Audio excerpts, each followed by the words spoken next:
Hello guys, नमस्ते। मेरे channel Ashok Kumar Jahangir chemistry गुरु में आपका हार्दिक स्वागत है, अभिनंदन है। हम पढ़ने जा रहे हैं इलेक्ट्रॉन विन्यास, इलेक्ट्रॉन कॉन्फ़िगरेशन। और इलेक्ट्रॉन कॉन्फ़िगरेशन में आज हम पढ़ने वाले हैं हुंड का बहुलता सिद्धांत। हुंड का बहुलता सिद्धांत से पूर्व हम आपबोस सिद्धांत पढ़ चुके हैं और पावली का एक्सक्लूशन लॉ या पावली का अपवर्जक सिद्धांत हम पढ़ चुके हैं। तो स्टार्ट करें। हुंड का बहुलता सिद्धांत, ध्यान देना। हुंड का बहुलता सिद्धांत क्या है? बहुलता इस नियम के अनुसार, ये नियम किसने दिया? हुंड ने दिया। साइंटिस्ट कौन थे इसमें? वैज्ञानिक हुंड से, इनके नाम पर ये है, वैज्ञानिक हैं हुंड। हुंड नाम के साइंटिस्ट हैं, उनके सम्मान में इस नियम का नाम दे दिया हुंड का बहुलता सिद्धांत। अब मेन मुद्दे पे आते हैं। इस नियम के अनुसार देखो, इलेक्ट्रॉन को जब रिक्त कक्षकों में भरा जाता है तो सबसे पहले क्या करते हैं? पहले 1 बाई 1 इलेक्ट्रॉन भरते जाते हैं, एक एक करके इलेक्ट्रॉन भरते जाते हैं, और उसके बाद भी इलेक्ट्रॉन शेष बच जाते हैं। ध्यान देना। फिर उन इलेक्ट्रॉनों को फिर डबल कर दिया जाता है। क्या कर दिया जाता है? डबल कर दिया जाता है। पहले एक एक करके इलेक्ट्रॉन भरे जाते हैं और उसके बाद इलेक्ट्रॉन यदि बचते हैं तो उनको डबल कर दिया जाता है। ये हुंड का नियम है, हुंड का बहुलता सिद्धांत है। और ध्यान देना, एक एग्जाम्पल फ्लोरीन 9 ले लेते हैं। फ्लोरीन एटम नंबर 9, इसका मतलब इलेक्ट्रॉन कितने यहाँ पर? इलेक्ट्रॉन 9 हैं। कितने इलेक्ट्रॉन हैं? 9 इलेक्ट्रॉन्स हैं।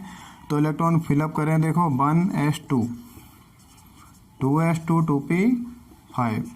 ये मैं इलेक्ट्रॉन भरने का सीक्वेंस बता चुका हूँ। मैंने एक वीडियो बनाया था, आपको ध्यान हो, वो बिना किसी नियम के इलेक्ट्रॉन विन्यास भरना, ये मैं वीडियो बना के आपको अपलोड भी कर चुका हूँ। अब देखो, इसको बॉक्स के रूप में भरें। 1s, पाउली का नियम क्या कहता है? पहले इलेक्ट्रॉन इस तरह, फिर इलेक्ट्रॉन इस तरह, दोनों का स्पिन अनसेम होना चाहिए, अपोजिट होना चाहिए। 2s, 2s में देखो, s में कितने इलेक्ट्रॉन आते हैं? s कक्षक में, s कक्षक में 2 इलेक्ट्रॉन्स आते हैं, इस तरह भर दिए। और p में देखो 2p, p जो ऑर्बिटल है उसमें एक इलेक्ट्रॉन कैसे भरे जाए? कितने इलेक्ट्रॉन है? 5 इलेक्ट्रॉन्स हैं। तो यहाँ पर देखो कंडीशन क्या है? 1 2 3, पहले एक एक करके इलेक्ट्रॉन भरे, 1 2 3, उसके बाद बचे 5 6, 1 2 3 4 5, सॉरी, पहले 1 2 3 4 5। अब देखो ये तरीका सही है। यदि हम इस तरह भरेंगे तो ये किसके अनुसार भरेंगे? ये भरेंगे हुंड के अनुसार भरेंगे। यदि हम इस 5 इलेक्ट्रॉन को यदि हम भरते, इस तरह भरा जाता, यदि 5 इलेक्ट्रॉन हमको भरने और ये इस तरह भर जाता है 1 2 3 4 5, तो ये तरीका कहने को सही से आ रहा है इसमें, लेकिन इस तरह नहीं भरे जाएंगे। पहले कैसे भरे जाएंगे? एक एक करके इलेक्ट्रॉन भरे जाएंगे। पहले 1 2 3 4 5। चलो, इसमें तो कोई ज़्यादा फर्क नहीं पड़ने वाला है। लेकिन यदि इलेक्ट्रॉन हो 4 इलेक्ट्रॉन, इनको भरना है हमें, तो कैसे भरेंगे हम? इसमें थोड़ी प्रॉब्लम हो जाएगी। 1 2 3 4 भर दिया, इस तरह आया। ये तो है हुंड के अनुसार। हुंड इस तरह बताता है। यदि हम बिना हुंड के भरें, अपनी मर्जी से भरें, इसमें भरें 1 2 3 4, ये सिचुएशन गलत हो जाएगी। हुंड ये कहता है इस तरह इलेक्ट्रॉन नहीं भर सकते, ये गलत है। पहले एक एक करके इलेक्ट्रॉन भरो, फिर बाद में बचे तो डबल कर दो। ऐसा नहीं है पहले आप डबल डबल भरते चले जाएंगे। इसका अर्थ ही हुआ ये पूरा कक्षक, पूरा ऑर्बिटल वैकेंट हो जाएगा, खाली रह जाएगा, और ये गलत साबित होगा। 1-2 एग्जाम्पल और देखते हैं। हुंड का बहुलता सिद्धांत आप पढ़ रहे हैं। इस नियम के अनुसार पहले इलेक्ट्रॉन को एक एक करके खाली रिक्त कक्षकों में भरा जाता है, उसके बाद इलेक्ट्रॉन बचे तो उनको डबल कर दिया जाता है। 1-2 एग्जाम्पल और देखते हैं। हम पढ़ रहे हैं हुंड का बहुलता सिद्धांत। देखो, यदि मैं बताऊं, मुझे भरने, यदि कोई डी ऑर्बिटल्स में भरना, मुझे एक एग्जांपल ले रहा हूं मैं, नजर एग्जांपल। डी ऑर्बिटल्स में मुझे 7 इलेक्ट्रॉन फिलअप करने हैं। तो कैसे भरने? देखो, इलेक्ट्रॉन 7 है, डी ऑर्बिटल इस तरह बता दिया। बॉक्स में के रूप में डी में कितने कक्षक होते हैं, डी कोष में कितने कक्षक होते हैं, 7 होते हैं, 5 होते हैं, 5 कक्षक होते हैं और मैक्सिमम इलेक्ट्रॉन 10 भरे जाते हैं। ध्यान देना। अब 7 इलेक्ट्रॉन इनको कैसे भरे हैं, हुंड कहता है पहले 1 2 3 4 5 कितने इलेक्ट्रॉन थे, 7, उसके बाद बच रहा है 6 7। ये तरीका सही किसके अनुसार, हुंड के अकॉर्डिंग है। ठीक है। अब यदि हम दूसरा सिस्टम देखें कि हमारे हिसाब से बढ़ते वैसे ही, तो वो गलत साबित हो जाएगा। कभी कभी समानता हो जाती है, वो आप एक संयोग मान लें। देखो 7 इलेक्ट्रॉन है, 1 2 3 4 5 6 7। अब देखिए ये किस तरह से भर दिया गया, ये गलत तरीका है, ये हुंड के अनुसार नहीं, हुंड के अकॉर्डिंग नहीं है, तो यही तो गलत है। क्यों, इसमें एक जो ऑर्बिटल है कैसे रखा, वैकेंट रह गया, और यही गलती हो जाती है, सबसे बड़ी गलती यहाँ पर हो जाती है। ये एग्जाम्पल ठीक उसी तरह से है जैसे अपन खाने पे जा रहे हैं, पंगत होती है ना, पंगत अपनी, तो पहले एक एक करके सबको परोसा जाता, उसके बाद डबल कर दिया जाता। ऐसे नहीं एक ही व्यक्ति को परोस के भेज दो भाई, ऐसा नहीं होगा। तो यहाँ पर वही सिस्टम है कि पहले एक एक करके इलेक्ट्रॉन भरे जाएंगे, उसके बाद बाकी इलेक्ट्रॉन बच रहे हैं तो आप डबल कर दीजिए, तो वो अकॉर्डिंग हुंड रूल होगा, हुंड रूल के अनुसार इलेक्ट्रॉन फिलअप होगा। यदि आप इस तरह भर रहे हो कि नहीं हम पहले डबल करते जाएंगे और फिर चाहे इलेक्ट्रॉन किसी लास्ट ऑर्बिटल में भरे नहीं जाए, वो खाली रह जाए, वो गलत तरीका है। That is not Hund rule, ये हुंड रूल नहीं हो सकता। ठीक है बस। तो हुंड रूल के अनुसार हमने इलेक्ट्रॉन फिलअप करने का एक तरीका पढ़ा, हुंड थ्योरी पढ़ी, हम पढ़ रहे हैं इलेक्ट्रॉन विन्यास, तो उसमें हम आपस सिद्धांत पढ़ चुके हैं। उसके बाद पाउली का अपवर्जन नियम पढ़ा और ये हुंड का बोल्ट्ज सिद्धांत। अब लास्ट जो नियम है वो देखते हैं। लास्ट रूल है बेसिक केमिस्ट्री का ही, थोड़ा सा मैंने ले लिया था टॉपिक, और लास्ट कौन सा है गैस करो। लास्ट है वही अपना 4n+l रूल, n+l नियम। क्या है ये, n+l नियम, वेरी इंपॉर्टेंट रूल है। यहां पर देखो n क्या है, n है principal quantum number. Principal quantum number मतलब मुख्य क्वांटम संख्या। n कौन है, स्मॉल n कौन है, मुख्य क्वांटम संख्या, और l कौन है भाई, l है azimuthal quantum number. That means Hindi में बोले तो दिगंशी क्वांटम संख्या। अब ये रूल क्या कहता है, इलेक्ट्रॉन पहले उन रिक्त कक्षकों में, इस नियम में 2 नियम है। पहला नियम देख लेते हैं, इलेक्ट्रॉन पहले उन रिक्त कक्षकों में भरे जाते हैं जिनके लिए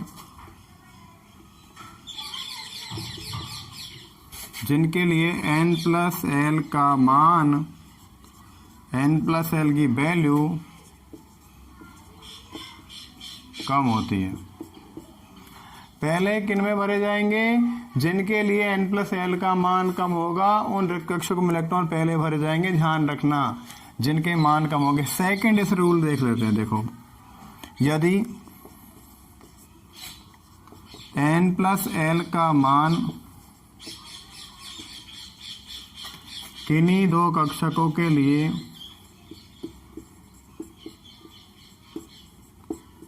सेम हो, अब देखो n+l का मान एक का ज्यादा एक का कम है, तो फिर हम कम वाले में भर दें, वैल्यू कम होगी उसमें भर देंगे। लेकिन यहाँ पर 2 कक्षकों के लिए सेम हो जाए तो ऐसी सिचुएशन देखते हैं, यदि n+l का मान दोनों कक्षकों के लिए समान हो तो इलेक्ट्रॉन पहले उस रिक्त कक्षक में भरे जाते हैं जिसके लिए n प्लस एल का मान, जिसके लिए n प्लस एल में n का मान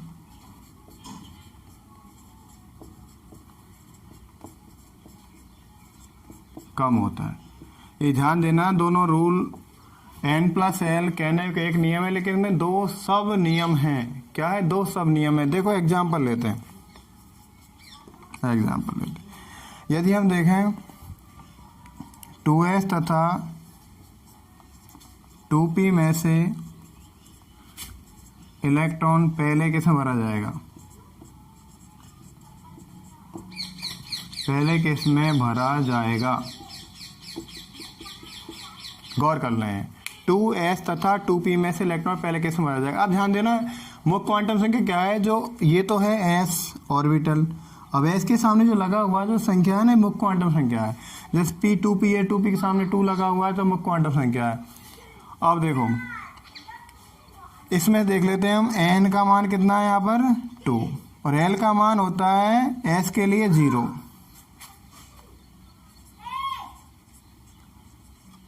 s के लिए होता है l बराबर 0। ध्यान देना है, मैं लिखवा रहा हूँ अभी, है ना। तो 2s के लिए क्या हो जाएगा? 2s के लिए n प्लस एल बराबर हो जाएगा 2 प्लस 0 बराबर 2। ये 2s के लिए आया। अब 2p के लिए देखना, 2p के लिए n बराबर कितना है? 2।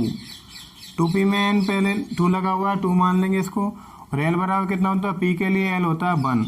तो n प्लस एल कितना हो जाएगा? n प्लस एल 2 प्लस 1 बराबर 3। तो इसका मतलब इलेक्ट्रॉन पहले किसमें भरा जाएगा? इलेक्ट्रॉन पहले भरा जाएगा 2s में, बिकॉज 2s के लिए n प्लस एल का मान कम है। तो ध्यान देना, इस तरह हम भरेंगे। और देख लेते हैं इसके कुछ एग्जाम्पल सॉल्व। पहले बता देता हूँ, n क्या है? n है, n बराबर होता है कक्षकों के सामने लिखी संख्या। कक्षकों के सामने जो संख्या लिखी हो तो उसे n मानते हैं, n। और l का मान s के लिए देखें 0, p के लिए होता है 1, और d के लिए होता है 2। s के लिए 0, p के लिए 1 और d के लिए 2 और f के लिए होता है 3। इसका मान, ये मान होता है l का। ये बात आप याद रख लेना, थोड़ा सा इसको क्लियर कर लेना बस।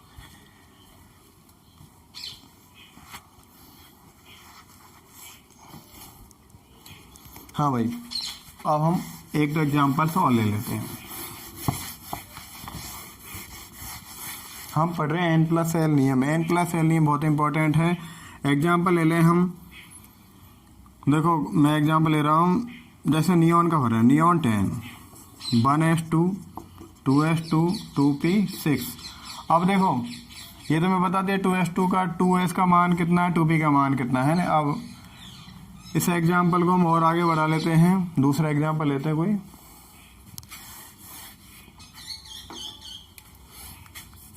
स्कैंडियम का लेता हूँ मैं, स्कैंडियम 21, आर्गन 4s2 3d1। ये स्कैंडियम है 21 एटम नंबर है, आर्गन 18 तो इतना ही हो जाएगा, 18 और 20 हो जाएगा, 21 हो जाएगा। अब इलेक्ट्रॉन 21 है, ध्यान देना।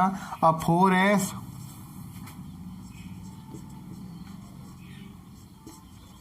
4s के लिए n प्लस एल देखें और 3d।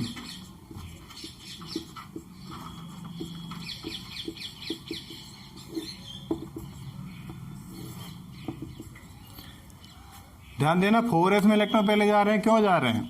3d में बाद में जा रहे हैं, क्यों जा रहे हैं? इसको n प्लस एल क्या बताता है? n प्लस एल कहता है मान कम है उसमें पहले भर दो, और यदि मान सेम है तो n का मान कम है उसमें पहले भर दो। तो देखो n कितना है यहाँ पर? 4s के सामने कितनी संख्या लिखी? 4, तो n 4 हो जाएगा। s के लिए n कितना मान है? 0, तो l बराबर हो जाएगा 0। तो n प्लस एल कितना हो जाएगा? 4 + 0 = 4। कितना मान आया इसका? 4। 4s का मान कितना आया?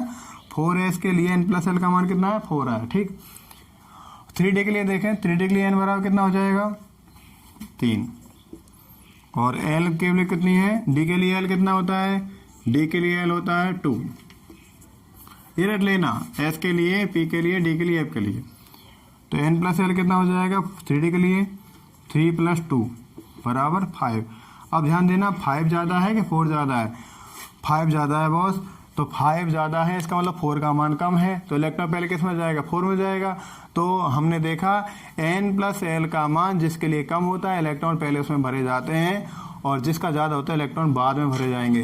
तो 4s का मान पहले, 4s में इलेक्ट्रॉन पहले क्यों भरे गए? क्योंकि इसका मान कम है n + l का, और 3d का मान n + l का ज़्यादा है, इसलिए यहाँ पर ये व्यवस्था देखी गई। लेते हैं 1-2 एग्जाम्पल, तो स्क्रीनशॉट ले सकते हैं आप इसका।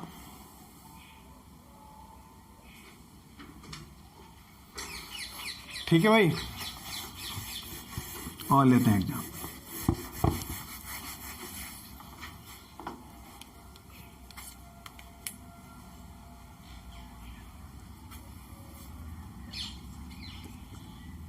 देखो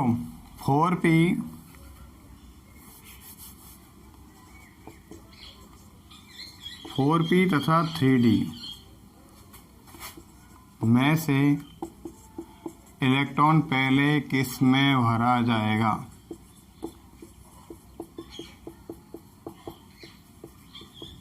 ये क्वेश्चन बना लिया मैंने। 4p तथा 3d में से इलेक्ट्रॉन पहले किस में भरा जाएगा? देखते हैं भाई। 4p के लिए आंसर करें। 4p के लिए n + l देखें, और इधर कर लें 3d के लिए n + l। मैंने इसको 2 पार्ट्स में डिवाइड कर लिया है, 2 भागों में डिवाइड मैंने इसको कर लिया। अब देखो 4p के लिए n कितना है? 4। p के लिए l कितना हो जाता है? p के लिए l हो जाता है बस 1। तो n + l कितना मान आया? 4 + 1 5 आया। ठीक। 3d के लिए देखें, n कितना है? 3, और l कितना है d के लिए? d के लिए l होता है 2। तो n + l कितना आ जाएगा? 3 + 2 = 5। अब देख लो, n + l का मान 5 यहाँ पर, 5 यहाँ पर, दोनों जगह सेम वैल्यू है n + l की। इस सिचुएशन में हम सेकेंड रूल फॉलो कर देते हैं n + l का। इसमें क्या देखते हैं? इसमें देखते हैं n का मान जहाँ पर कम होगा इलेक्ट्रॉन उसमें भरे जाएंगे। यहाँ पर n का मान कितना है? 4, और यहाँ पर n का मान कितना है? 3। तो इस अतः इलेक्ट्रॉन पहले 3d कक्षक में भरे जाते हैं, भरे जाएंगे, क्योंकि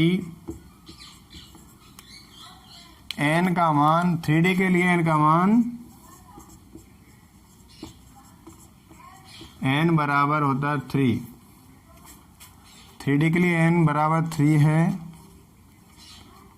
जो कि 4p के n बराबर 4 से कम है। क्लियर हुई बात? किसका मान कम है? 3d के लिए n का मान 3 है, और 4p के लिए n का मान 4 है। तो किस में कम मान है? 3d में। तो इलेक्ट्रॉन पहले किस में भरा जाएगा? इलेक्ट्रॉन पहले 3d कक्षा में भरा जाएगा। तो ये तो था n + l का सिद्धांत और हुंड का बोल्ता सिद्धांत। आपको अच्छा लगे तो प्लीज़ लाइक करें और शेयर जरूर करें। All the best. मिलते हैं अगली क्लास में।